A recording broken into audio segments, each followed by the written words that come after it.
Hello दोस्तों, एक बार फिर से आप सभी का स्वागत है एजुकेशन बाइट पर। साइंस की लास्ट क्लास में हमने फसल चक्रण ये सब देख लिया था। फसलें कितने प्रकार की होती हैं ये देख चुके हैं। इससे पहले हम मृदा कंप्लीट कर चुके हैं। अगर आपने वो वीडियो नहीं देखी है तो चैनल पर जाकर आप देख सकते हैं। आज हम जो फसल जैसे खेत होता है तो उसमें जुताई, सिंचाई ये सब क्या होते हैं और सिंचाई की कितनी विधियां हैं, साथ साथ कृषि यंत्र कौन कौन से हैं, पूछा जाता है कौन सा कृषि यंत्र किस में प्रयोग किया जाता है, तो वही सब पढ़ेंगे। ठीक है, तो सबसे पहले आते हैं जुताई पर। जुताई क्या होती है? तो जुताई का मतलब क्या है कि जो भूमि की जो मिट्टी होती है उसको एक तरीके से, जो ऊपर की मिट्टी है वो नीचे हो जाए, नीचे की ऊपर, यानी कि उसको भुरभुरा बनाना मिट्टी को। तो वही है, भूमि को फसल बोने योग्य बनाने की क्रिया को जुताई कहते हैं। इसमें क्या होता है, मिट्टी को भुरभुरा बनाया जाता है और गहरा जोतकर मिट्टी को जो क्या होता है वायु के संपर्क में लेकर आते हैं, वो होती है जुताई। ठीक है, इसके बाद आता है बुवाई। बुवाई मीन्स होता है क्या, बीज को बोना। ठीक है, बीज बोने की विधियां क्या होती हैं, 4-5 विधियां हैं बीज बोने की। छिटकवा विधि, तो छिटकवा विधि क्या होती है कि बीजों को छिटक के, यानी कि बीजों को एकदम फैला देना, हाथों से छिटक देना, तो वो हो गई छिटकवा विधि। फिर होता है हाथ से बुवाई। तो इसमें क्या होता है कि एक एक बीज को हाथ से बोते हैं, ठीक है, मिट्टी में, वो हाथ से बुवाई हो जाएगा। फिर है नरई द्वारा। तो ये एक प्रकार की आपकी सीड ड्रिल विधि होती है। सीड ड्रिल का मतलब ये है इसमें कि जैसे मतलब कि भूमि में छेद कर करके उसमें बीजों को डाल देना। ठीक है, तो नरई जो द्वारा होती है वो होती है मतलब पहले ज़माने में जो देसी सीड ड्रिल विधि से बोल सकते हो। तो क्या है, खेतों में छेद कर करके उसमें डाल देते हैं बीज को। ठीक है, सीड ड्रिल में अभी आपको एक उपकरण मैं दिखाऊंगी लास्ट में, डिबलर, जहाँ पे डिबलर से क्या होता है कि छेद कर देते हैं भूमि में, मिट्टी में, और उन छेदों में बीजों को डालकर बो दिया जाता है। ठीक है, ऐसा होता है। छिटकवा विधि में क्या है कि पहले बीज छिटक देंगे, फिर उसके ऊपर मिट्टी डाल के बीजों को ढक दिया जाता है। ठीक है, अब हम आते हैं सिंचाई के ऊपर। तो सिंचाई क्या होती है, हम सभी जानते हैं फसल को क्या है, पानी की ज़रूरत होती है। ठीक है, अब चाहे वो प्राकृतिक रूप से मिले या कृत्रिम रूप से। तो प्राकृतिक रूप से इतना पानी तो नहीं मिल पाएगा, इतनी बारिश तो नहीं होती है। ठीक है, तो हमें क्या होता है, कृत्रिम रूप से पानी देना पड़ता है। ठीक, तो फसल को उचित जल देने की प्रक्रिया ही क्या कहलाती है, सिंचाई। लेकिन क्या, कृत्रिम रूप से जो दी जाएगी वो। ठीक है, जिससे क्या होती है कि फसल की पैदावार अच्छी होती है, अच्छी मात्रा में हमें अनाज मिलता है। ठीक है, ये होता है सिंचाई। सिंचाई की विधियाँ कौन कौन सी हैं? अब हम आते हैं सिंचाई की विधियों पर। ठीक है, तो सिंचाई की विधियाँ निम्नलिखित होती हैं। सबसे पहला है आपका प्रवाह विधि, इसको बाढ़ विधि भी बोलते हैं, आप्लावन विधि भी बोलते हैं। इसमें क्या होता है कि पूरे खेत में, मतलब पूरे खेत में क्या होगा, पानी भर दिया जाएगा। ठीक है, मतलब और पानी तब तक दिया जाता है जब तक पूरे खेत में पानी ना भर जाए। जैसे धान का आप देखते हैं ना, कुछ भी नहीं बनाया, सीधे सीधे पानी भर देते हैं खेत में। ठीक है, तो वही लिखा है इस विधि में पूरे खेत में तब तक पानी दिया जाता है जब तक कि पूरे खेत में समान रूप से पानी न फैल जाए। जैसे धान और जूट की जो होती है खेती, उसमें आपका वो देखने को मिलेगा। अभी मैं आपको चित्र भी दिखा दूंगी। लाभ क्या क्या होता है इससे, तो इस विधि में क्या होता है, परिश्रम नहीं करना पड़ता है। पूरा खेत है, मान लो खेत में फसल लगी हुई है ऐसे लाइन से, तो सीधे एक जगह से क्या होगा, पानी भर दिया जाएगा खेत में। ठीक है, और वो पूरा पानी खेत में जाता रहेगा, पूरा खेत पानी से भर जाएगा। जब तक पूरा खेत नहीं भरेगा तब तक पानी बंद नहीं किया जाएगा। तो ये जो है, ये आपकी क्या है, एक प्रवाह विधि इसको बोलते हैं सिंचाई की। ठीक है, परिश्रम नहीं करना पड़ता है, क्यारियाँ वगैरह बनाने में जो धन का खर्च होता है वो सब बच जाएगा, आपका धन खर्च नहीं करना पड़ता है। अब इससे हानियाँ क्या होती हैं, जिन फसलों को पानी कम चाहिए होगा उनके लिए तो ये वाली जो विधि उपयुक्त नहीं है। तो वही है, कम पानी चाहने वाली फसल के लिए उपयुक्त विधि नहीं है। पानी की अधिक मात्रा लगती है, सीधी सी बात है, पानी काफ़ी सारा वेस्ट भी होगा, इसमें बहुत ज़्यादा पानी चाहिए होगा इस सिंचाई के लिए। ठीक है, और मृदा अपरदन का भी खतरा रहता है इस वाली विधि में। ठीक है, नेक्स्ट विधि है बॉर्डर पट्टी विधि। ठीक है, तो बॉर्डर पट्टी विधि को बॉर्डर स्ट्रिप मेथड भी बोलते हैं। इसमें क्या करते हैं, खेत को जो है पट्टियों में बांट दिया जाता है। जैसा कि आपको चित्र में दिख रहा होगा, ये पतली पतली पट्टियां हैं, इसमें आपका खेत बटा हुआ है, इस फसल लगी होगी इसमें। ठीक है, और इनमें क्या होता है, हल्की हल्की नली ऐसे बनी हुई है। ठीक है, पट्टियों में बांटने के बाद क्या है, उसमें हल्का हल्का मतलब किनारा कर दिया। ठीक है, अब क्या है, ये आपका मेन मुख्य धारा, यानी कि मेन जो पानी जहाँ से आएगा वो है। पानी जब इस नली में आएगा तो यहाँ से आने के बाद क्या अपने आप ही धीरे धीरे इन सब में जो भी पट्टियाँ इन सब में पानी पहुँच जाएगा आपका, ठीक है। तो ये होती है बॉर्डर पट्टी विधि। इसमें क्या है, खेत को पट्टियों में बांटने के बाद पट्टी की जो लंबाई चौड़ाई है, कितनी चौड़ी कितनी लंबी होगी, ये सब निर्भर करेगा जो भी फसल बोई जा रही है उस पर, और जो भूमि है, भूमि की जो मिट्टी है उस पर निर्भर करेगी ये चीज़, ठीक है। अब इस विधि से लाभ क्या क्या होगा, तो सीधी सी बात है, इस विधि से लाभ क्या होगा, कम पानी चाहिए होगा, ठीक है। तो इससे क्या होगा, कम पानी से ही हम ज़्यादा से ज़्यादा क्षेत्र की सिंचाई कर पाएंगे, ठीक है। पानी के प्रवाह को नियंत्रित कर सकते हैं, ठीक है। जितना पानी आवश्यक है सिर्फ उतना ही पानी देना है, ठीक है। आराम से नियंत्रित कर पाएंगे इसमें पानी का जो फ्लो है उसको, ठीक है। नेक्स्ट कौन सी विधि है, क्यारी विधि। इसको चेक बेसिन विधि भी बोलते हैं, ठीक है। इसमें क्या होता है, ये कुछ इस तरीके से आपको चित्र में दिख रहा होगा, ठीक है। तो क्यारियाँ बना दी जाती हैं, क्यारियाँ बना दी इस तरीके से। यहाँ पर आपकी फसल लगी होगी, उन क्यारियों में वर्गाकार या आयताकार क्यारियाँ आपको दिख रही है, और फिर ये जो पतली पतली है ये लाइनें बनी हुई हैं, ठीक है, क्या नाली इनको बोल सकते हैं, ठीक है। मेन जो स्रोत है आपका पानी जहाँ से आ रहा होगा वो ये मुख्य नाली है। फिर इससे क्या होगा, पानी इन सभी नाली में पहुँचेगा, ठीक है। और इन सभी में पहुँचने के बाद ये अपनी अपनी क्यारियाँ जो बनी हुई हैं इन सब क्यारियों में पानी पहुँच जाएगा, ठीक है। चित्र से आपको क्लियर हो रहा होगा। तो वही है, खेतों को आयताकार क्यारियों या बरहों में बांट दिया जाता है। फिर ये क्यारियाँ जो है भूमि की किस्म और फसल पर ही निर्भर करेंगी, जैसे आपकी बॉर्डर पट्टी विधि में था, ठीक है। ये कौन सी फसल के लिए उपयोगी है, तो गेहूं और कपास जैसी जो फसलें होती हैं उसके लिए आपकी उपयुक्त विधि है ये, ठीक है। अब लाभ में क्या है, अब आप यहाँ से समझ रहे होंगे कि पानी की क्या है, कम पानी की आवश्यकता होगी इसमें, ठीक है। जो आपकी प्रवाह विधि थी उसकी अपेक्षा कम पानी चाहिए ना, तो वही लाभ है इसका। पानी की बचत हो जाती है, फसल की पैदावार अच्छी होगी। हानि में क्या है, श्रम व लागत अधिक है, सीधी सी बात है, क्यारियाँ बनानी पड़ेंगी, श्रम अधिक लगेगा आपको, ठीक है। फिर लागत भी अधिक आएगी इसमें। भूमि का बड़ा भाग क्यारियाँ व बरह बनाने में व्यर्थ हो जाता है। मान लो इतना बड़ा एरिया है, इसमें सब ये बनाई जा रही हैं नालियाँ वगैरह, तो इसमें क्या आधा एरिया तो कम हो गया ना थोड़ा बहुत, तो इसलिए क्या है कि जो फसल बोने का क्षेत्रफल है वो थोड़ा सा कम हो जाएगा इसमें, तो ये हानि है थोड़ी सी, ठीक। नेक्स्ट है बेसिन या थाला विधि, ठीक है। थाला, इसको एक तरीके का वलय भी बोल सकते हो आप, ठीक है। रिंग मेथड इसको बोलते हैं।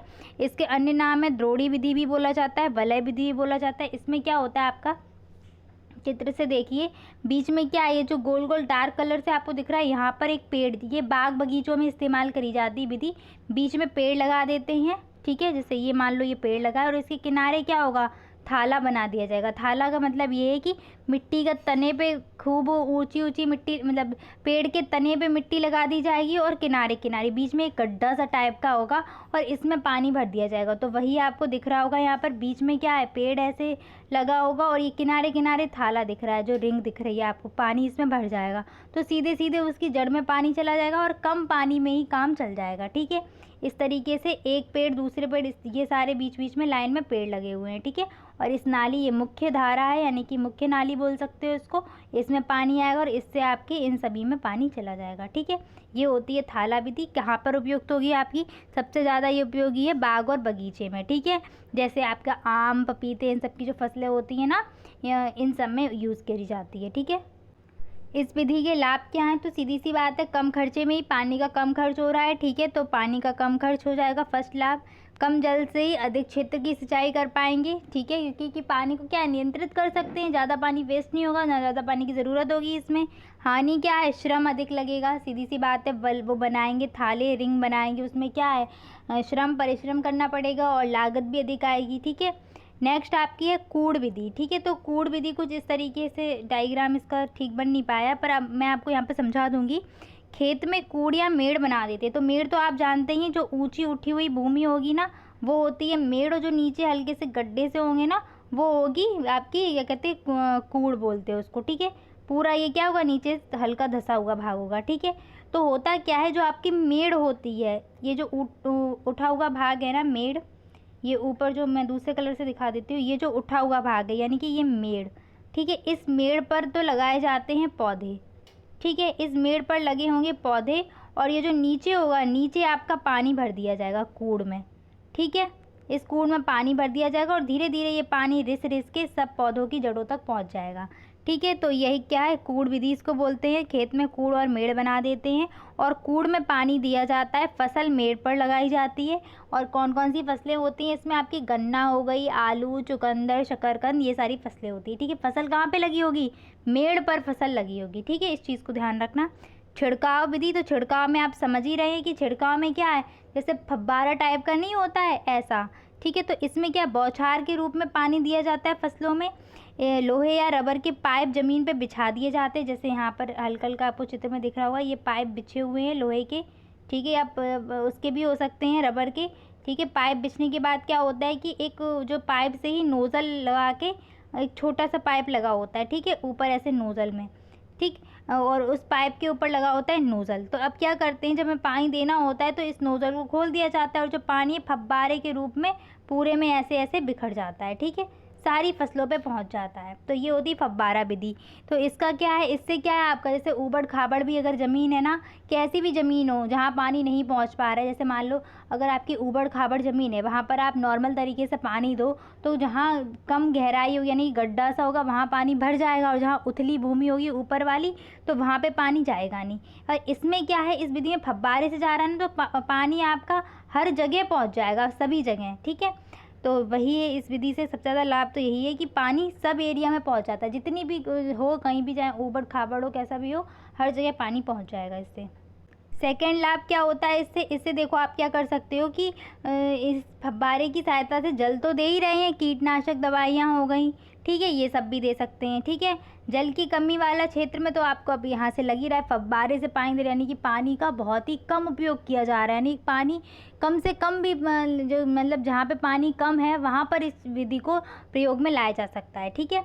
नेक्स्ट पॉइंट क्या है इसका, हानि। तो हानि क्या है, इसमें खर्च अधिक होगा, सीधी सी बात है, पाइप वगैरह लगाए जाएंगे रबर के तो खर्च अधिक होगा। ठीक है। और दूसरी हानि इससे ये होती है, जब हवा तेज़ चल रही हो, तो हवा जब तेज़ चलेगी तो उसमें क्या है, जो फव्वारा होगा ना वो समान रूप से जल को नहीं बांट पाएगा। ठीक है।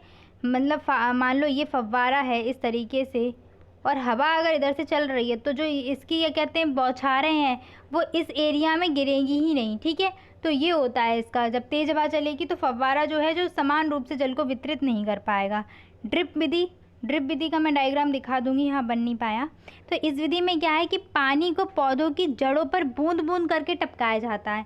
मान लो कि ये एक पेड़ है आपका, या मतलब एक पौधा है छोटा सा, एक ये पौधा है। ठीक है, एक ये पौधा है। तो इन पौधों पे क्या है कि मतलब कि जो पाइप के माध्यम से, ठीक है, अब इस पौधे के ऊपर ही मतलब एक छेद, या आप बोल सकते हैं कि एक ऐसा कुछ होगा कि सीधे जो पानी है वो इस ही पौधे पर गिरेगा, इसकी जड़ पे। ठीक है। तो इससे पानी क्या है, बूंद बूंद करके पानी टपकाया जाएगा, तो पानी बहुत कम पानी में भी काम चल जाएगा। ठीक है। और पानी ज़्यादा वेस्ट भी नहीं होगा इससे।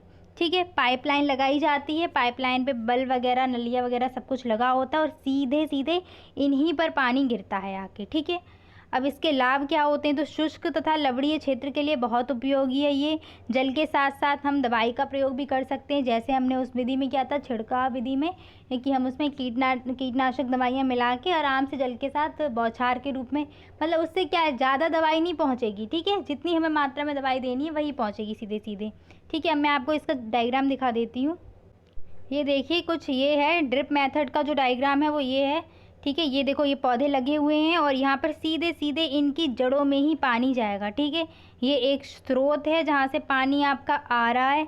ठीक है। पाइपलाइन द्वारा पानी आएगा, यहाँ से कंट्रोल कर सकते हैं पानी को। ठीक है। और सीधे सीधे इनकी जड़ों में ही पानी पहुँचेगा। ठीक है। नेक्स्ट आ जाते हैं सिंचाई के स्रोत पे। तो सभी जानते हैं सिंचाई के स्रोत क्या क्या है, कुएं, नलकूप, नदी, तालाब, झील, नहरें, ये सब हैं। ठीक है। और अब आएंगे हम कृषि के यंत्र पर, कि कृषि में कौन कौन से यंत्र यूज़ किए जाते हैं। वैसे तो बहुत सारे यंत्र हैं, लेकिन आपके जितने भी इम्पोर्टेंट दिए थे बुक्स में वो मैंने सारे ले लिए हैं। ठीक है। तो पहला है पटेला। पटेला क्या होता है, लकड़ी का एक तख्ता टाइप का होता है, और इससे क्या करते हैं, जो मिट्टी जैसे भुरभुरी करने में यूज़ करते हैं, मिट्टी को समतल भी कर देते हैं इससे। ठीक है। जैसे बीज हमने बोए, छिड़काव विधि जो मैंने छिटकवा विधि बताई थी ना, छिटक के बीज बोए जाते हैं, तो उसमें क्या होता है, बीजों को ढका भी तो जाएगा मिट्टी से, तो उन बीजों को ढकने के लिए इसका यूज़ किया जाता है। ठीक है। ये दो इसमें कुंडे लगे होते हैं और आपको दिख रहा होगा एक पटला जैसा है। ठीक है। इसको बोलते हैं पटेला। नेक्स्ट है बखर। तो बखर क्या होता है, एक ऊंची नीची भूमि को बराबर कर। अब आपको इन यंत्र में क्या पढ़ना है, इन यंत्र के सिर्फ आपको उपयोग पढ़ने, क्योंकि आपके एग्जाम में क्या है वो यही पूछता है कि जैसे मैस्टन हल है, कल्टीवेटर है, तो इनका यूज़ क्या है, बाकी कुछ नहीं आता। ठीक है, डायग्राम आप थोड़ा बहुत देख लेना, सीख जाओगे तो अच्छी बात है। अगर बाई चांस आ गया इस बार की तरह तो आप बना सकते हैं। फर्स्ट सेमेस्टर में कुछ ऐसा ऊट पटांग से डायग्राम दे दिया था, तो इसलिए डायग्राम हल्का सा आपको ध्यान में होना चाहिए कि हाँ इसका चित्र ऐसा या देखने में ये ऐसा है। ठीक है, बाकी उपयोग पे आपको ज़्यादा फोकस करना है, क्योंकि उपयोग से ही अभी तक क्वेश्चन आपका पूछा गया है। तो बखर का यूज़ क्या होता है कि ये ऊंची नीची भूमि को बराबर करने में यूज़ किया जाता है। ठीक है, मिट्टी को भुरभुरा करेगा ये, और घास काटने में, जो भी फालतू की चीज़ होगी ना, जैसे घास हो गई आपकी, खरपतवार हो गया, तो उन सबको काटने में इसका प्रयोग होगा। ये दिखने में कुछ इस तरीके से है, ये मुठिया होती है जहाँ से इसको पकड़ा जाता है। ठीक है, और ये शायद ये दतुआ, ये काटने के यहाँ से मतलब घास कटेगी। ठीक है, नेक्स्ट है आपका रेक। रेक क्या होता है, देखिए बाइपर की तरीके आपको देखने में लग रहा होगा ये। तो इस यंत्र से क्या करें, खेत की जुताई के समय जो घास निकलती है ना, उस घास को एकत्र करने में इसका यूज़ किया जाता है। ठीक है, ये इसमें एक हत्था लगा हुआ है, और ये इसमें आपको दिख रहे होंगे इसके छोटे छोटे दांत से नुकीले से हैं। इनसे क्या होगा, घास जो भी चीज़ें हैं जुताई के समय जो भी निकली हैं वो सब क्या होगी, इकट्ठी हो जाएंगी। ठीक है, नेक्स्ट है आपका मैस्टन हल। ये सबसे इंपॉर्टेंट है, क्वेश्चन इससे पूछा गया कि इसका यूज़ क्या होता है।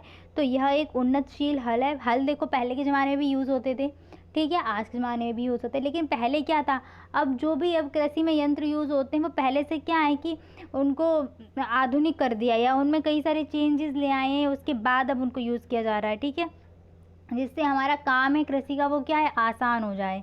तो पहले जैसे बैल वगैरह भी कृषि में यूज़ किए जाते थे, तो अब क्या है, अब उन सब से क्या है, उनसे कठिनाई भी होती थी काम करने में, ज़्यादा समय भी लगता था। अब उन सब चीज़ों को आसान कर दिया है ताकि समय की बचत हो जाए और परिश्रम भी कम करना पड़े। ठीक है, तो अब क्या है, इस हल का क्या यूज़ है, तो मिट्टी को पलटने के काम आता है, यानी कि मिट्टी को ऊपर नीचे करने, ठीक है, यानी कि भुरभुरा करने में आप बोल सकते हैं। ठीक है, तो वही लिखा है, मिट्टी को ऊपर नीचे करने में इसका यूज़ होता है, कुछ इस तरीके से ये होता है।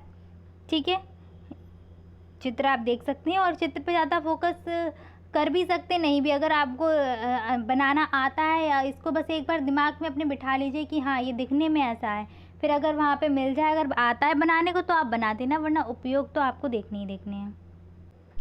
नेक्स्ट है हैरो। तो हैरो क्या होता है, पतले और लंबे आकार के नुकीले कांटेदार होते हैं। मतलब इसमें क्या होता है, आपको ये दिख रहा होगा ना, एक लकड़ी का ये तख्ता सा होता है। ठीक है, तिकोनी आकार का दिख रहा है इसका, और इसमें क्या है कि इसमें नीचे नीचे आपको दिख रहे हैं ना, नुकीले आकार के कांटे से हैं। ठीक है, इसका प्रयोग क्या करते हैं, जब जैसे मान लो बारिश हुई और पपड़ी जम गई भूमि पे, तो इससे क्या होगा, उसकी जो पपड़ी है भूमि की वो तोड़ दी जाएगी। ठीक है, और भूमि इससे भुरभुरी भी हो जाएगी, सीधी सी बात है। जब नीचे नुकीला है, खरपतवार को निकालने में इसका यूज़ होता है। ठीक है, खरपतवार हो गई, घास वगैरह होगी, तो उसको निकालने में इसका यूज़ किया जाएगा। ठीक है, नेक्स्ट है डिबलर। डिबलर क्या होता है, अभी जो मैंने आपको सीड ड्रिल विधि बताई थी ना, मैंने कहा था वहाँ पर एक उपकरण आपको बताऊंगी, तो सीड ड्रिल इसी के माध्यम से हम छेद कर देते हैं मिट्टी में, और उसी छेद में बीजों को डाल देते हैं। तो रबी और फसल के बीज बोने के लिए इस उपकरण का यूज़ करते हैं। लकड़ी का व लोहे का बना होता है, और इसमें क्या होता है, इसके द्वारा छेदों को बनाकर हम बीजों को बो देते हैं। अब देखो डायग्राम देखो, इसमें क्या है, मिट्टी पे जब ये डालने में, मतलब मिट्टी में जब ये इसको ऊपर से रखेंगे तो क्या होगा, जहाँ जहाँ पे नुकीले हैं यहाँ पे क्या होगा, मिट्टी में छेद बन जाएंगे, और इन छेदों में ही हम बीजों को डाल देंगे। डिबलर, तो वही सीड ड्रिल विधि आपकी यहाँ पर यूज़ होगी। सीड ड्रिल जो मैंने भी ऊपर बताई थी ना, वही वाली विधि। ठीक है, नेक्स्ट है कल्टीवेटर। यह हैरो की तरह होता है, हैरो भी दिखाया था ना, तिकोनी आकार का वो वाला। इसके कांटे लंबे लंबे होते हैं जो सिरों पर झुके रहते हैं, और इसका यूज़ भी सेम हैरो जैसा ही है, क्या, भूमि को भुरभुरा करना या मिट्टी को उलट पलट करने में। ठीक है, और खाद को अच्छी तरीके से मिलाने में इसका यूज़ किया जाता है। ठीक है, मिट्टी को उलट पलट करने में। अब इसका डायग्राम देख लेते हैं। ये देखिए आपका जो कल्टीवेटर है वो कुछ इस तरीके से दिखाई देगा, ये आपको नुकीले दिख रहे होंगे। ठीक है, ये हत्था लगा हुआ है, तो इस तरीके से जब ये चलेगा तो इससे क्या है कि जो मिट्टी होगी इसकी, जो नीचे भूमि की मिट्टी होगी वो उथल पुथल होगी, यानी कि वो ऊपर से नीचे होगी, और जो भुरभुरी हो जाएगी वो। ठीक है, अब आते हैं कीटनाशकों पर। कीटनाशक यानी कि पेस्टिसाइड्स, ये क्या होते हैं, कीटनाशक क्या होते हैं, कीड़ों को मारने की दवाएं, या फिर उनसे हमें मतलब फसल को हमारी बचाने वाली। ठीक है, तो कीटनाशक रासायनिक या जैव पदार्थों का ऐसा मिश्रण होता है जो कीड़े मकोड़ों से होने वाले दुष्प्रभाव को कम करते हैं, या फिर उन्हें मारते हैं, या उनसे फसल को बचाने में हमारी मदद करते हैं, या हम मतलब फसल को रक्षा करते हैं कीड़े मकोड़ों से, ठीक है। जैसे आपके कई सारे फसलों में रोग हो जाते हैं ना, तो उन सभी रोगों से रक्षा करते हैं कीटनाशक, ठीक है। अब होता क्या है, इनका बहुत अधिक मात्रा में अगर प्रयोग हो जाए तो ये फसल की तो रक्षा कर देंगे, लेकिन जो मनुष्य है या वातावरण है उसकी क्या कहते हैं, उसे हानियाँ हो जाएंगी, ठीक है। उसकी रक्षा नहीं होगी। मनुष्यों में अगर ज़्यादा मान लो कीटनाशक का ज़्यादा प्रयोग हो गया खेतों में, तो जो भी फसल हो गया, जो भी अनाज होगा, वो हम मनुष्य खाएंगे या जानवर खाएंगे या पक्षी खाएंगे, तो क्या होगा उससे, उनमें क्या है, उन्हें कई बीमारियां उनमें आ जाएंगी, ठीक है। तो वही हमें पढ़ना है। देखिए सिलेबस साइंस का बहुत है, पर इसमें से क्या है, छांट छांट के सिर्फ उतनी चीज़ें पढ़नी है जो हमारे एग्ज़ाम तक के लिए इम्पोर्टेंट हो जाएं, ठीक है। तो वही है। अब कीटनाशक से क्या क्या प्रभाव पड़ेगा, तो देखो मृदा प्रदूषित होगी, ठीक है। जब ज़्यादा प्रयोग किया जाएगा फसल पर तो क्या होगा, मिट्टी प्रदूषित होगी कि नहीं, मृदा प्रदूषित होगी, तो फिर आपको सीधी सी बात है जल प्रदूषण होगा, ठीक है। और वायु भी प्रदूषित होगी, तो आप यहाँ पर वायु प्रदूषण भी लिख सकते हैं, ठीक है।